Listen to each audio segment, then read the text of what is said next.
The Shepnaz podcast begins now. You're listening to the Shepnaz podcast, a podcast at Shepherd Church. Everything we do here is to connect our community in a meaningful relationship with Christ. We're expecting great things. My name's Joey. I'm one of the hosts of the podcast, and I'm sitting here today with Pastor Tim Swanson.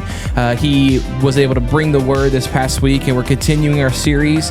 We're actually just getting ready to the end of the series of Mark. This summer, we've been hearing from a lot of different preachers, and today was, this past week was no different. And today, what we're going to talk about is this story in Mark chapter 10, starting at verse 35. This is what it says. James and John, the sons of Zebedee, approached him and said, "Teacher, we want you to do whatever we ask of you." "Well, what do you want me to do for you?" he asked them. They answered, "Allow us to sit at your right and your left in glory." So Jesus said to them, "You don't know what you're asking. Are you able to drink the cup I drink, or to be baptized with the baptism I am baptized with?" "We are able," they told him. Jesus said to them, "Then you will drink the cup I drink, and you will be baptized with the baptism I'm baptized with. But to sit at my right or left is not mine to give. Instead, it is for those for whom it has been prepared." When the 10 disciples heard this, they began to be indignant with James and John. And Jesus called them over and said to them, "You know that those who are regarded as rulers of the Gentiles lord it over them, and those in high positions act as tyrants over them. But it is not so among you. On the contrary, whoever wants to become great among you will be your servant. Whoever wants to be first among you will be a slave to all. For even the Son of Man did not come to be served, but to serve, and to give his life as a ransom for many." Pastor Tim, welcome into the podcast studio. Good to be here. Yeah. Hey, so this summer we've gone through the book of Mark, pretty much hitting the whole book. And when this all started back in the spring and we were looking at this, Pastor Rob gave us the opportunity to choose a passage that kind of spoke to us that we wanted to be a part of. And you, with some bit of choice, chose Mark 10, 35 through 45. We just read it. Why is that a passage that kind of stuck out to you as something that you wanted to teach from? Well, I think for a couple of reasons. One, that request that they make, that James and John make, is one of those verses of Scripture, one of those things that you hear, in this case, the disciples ask, that just seems like, how in the world could they make a request like that? Yeah. But then at the same time, I'm just as quickly convicted because I can think of in my own life, in my own experience, where I have had expectations, I have asked things, or even honestly demanded things of the Lord. Yeah. If I'm honest, and it wasn't right for me to do that. It also led me to just think that there are people that I think in our congregation who could relate to this story very much, because we get into, just as we shared on Sunday, there's so much in our world that in our economy we look at things in a much different way than God does.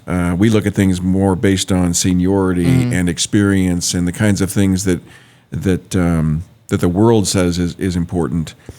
And I thought back to my business experience, and I didn't share this on Sunday, but for the 23 years prior to coming to Shepherd, 20 years ago, I was in business, and so much of the business world and working in corporate America is based on seniority. So much is based on, if I've been there so many years, if I've done so many things, I should be able to do X or be promoted. And Well, that's why you get to do whatever you want here. Well, I learned my experience the hard way at the second division of Emerson that I worked at before I came here. I'd been working there for a number of years. I had gained experience, and so I thought I was ready for this new role. In this case, was to be a product manager. And as it turned out, that was not something that I was prepared for. There was a lot more, in this case, engineering experience that was needed for me beyond the other things that I would bring to the role. And I just wondered, to myself, as I was preparing for the message, and even now, how many people in our congregation are in places or in positions where it's only because of seniority that has got them there, but that's not what's truly the most important thing. They need to be going back and learning more, and in this case, from a spiritual perspective, not relying on their own experience, not relying on their own walk, but understanding that they've got to grow in the grace and knowledge of Christ daily. Yeah. So as we dive into the story, right? Like you said, this is a pretty big request that they ask Jesus, and I mean, to tell the Messiah, right, the King, that we want to be the ones that sit next to you. It's audacious. You said that word before we started the podcast. It's also like in front of the other disciples is the other piece of it that is like audacious. Like in front of the others, say, no, we want that. So let's talk about what does this all mean? Because it seems to have lots of different ways that you can interpret it. When you kind of look at this story, like what are the things that we should hear when we read this? What are some things that we should learn from it? Well, one thing that I would back up and just say with the other disciples, I would say on this issue, James and John were first among equals. They, I think the others were thinking the same thing. They just let James and John make the request. Because I think they too thought they should be someplace special. They were there for all these things, but you would think, especially because they would have a heart that was more humble and more like Christ. And yet, James and John were wanting to kind of put themselves literally up on a pedestal. Yeah. So, as far as other things to learn from this. I think it's important that we be careful not to think that the things that in our economy, I think I may have mentioned this before when we were talking about my experience, that seniority, for example, is not something that we ought to be focusing on. Seniority doesn't equate to your capability, and it doesn't equate to leadership. And so, and especially I think when it comes to our walk with Christ is not measured in how long we've been a Christian. It's not measured in how many Sundays a year we make it to church or a part of even a ministry. But it's the daily steps that we take in becoming more like Him.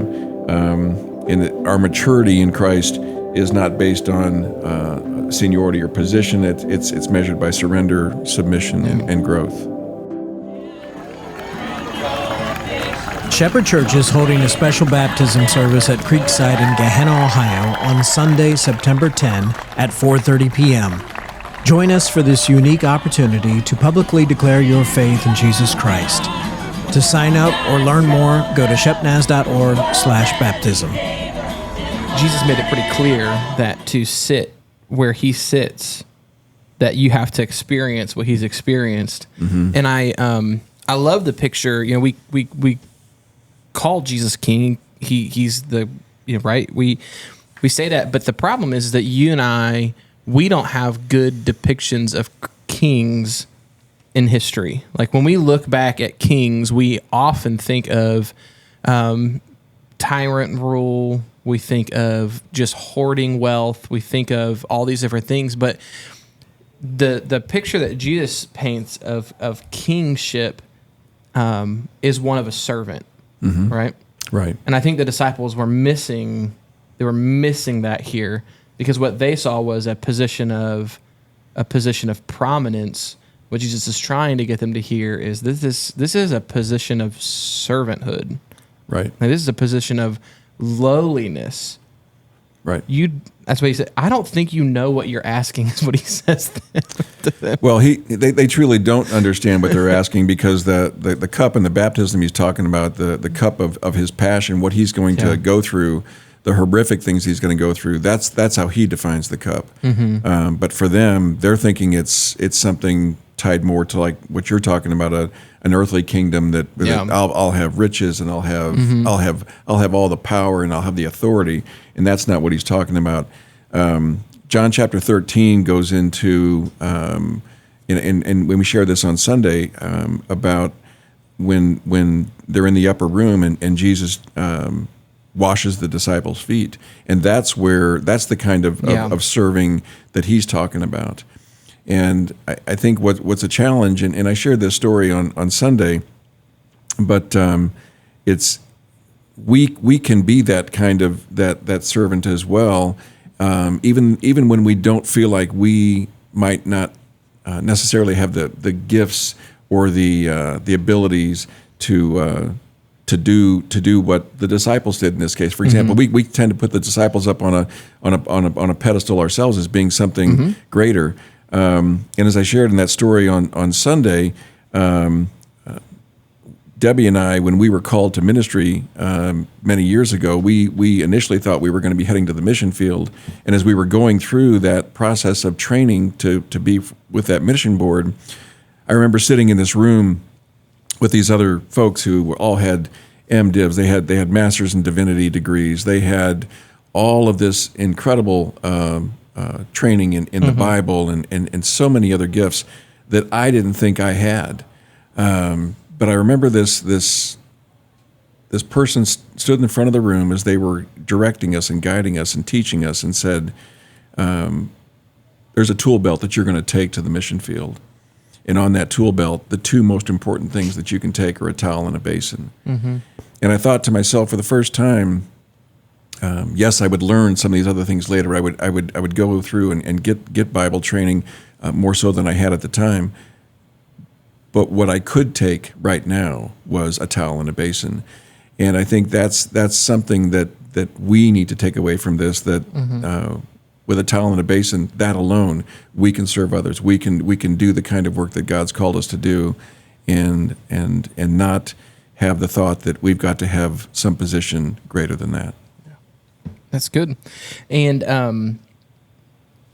part of that is the like you said, we're contrasting what the world thinks versus this new way of thinking, and this kind of upside down kingdom that Jesus is bringing to the table, and getting us to understand that the servant is who's most like Jesus. Those who walk around with towel and basin.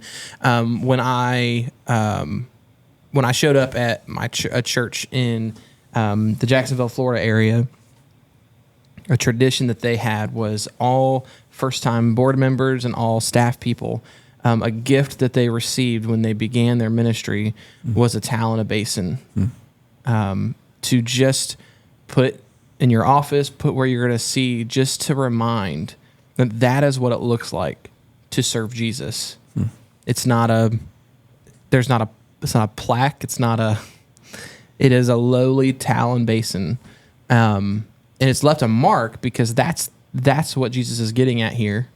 It's not a place of prominence. It's a place where you get your hands dirty and you serve. Yeah. So what are some applications then if we're understanding now, okay, so to be elevated like Jesus is really to be made low and to serve the way that he came to serve.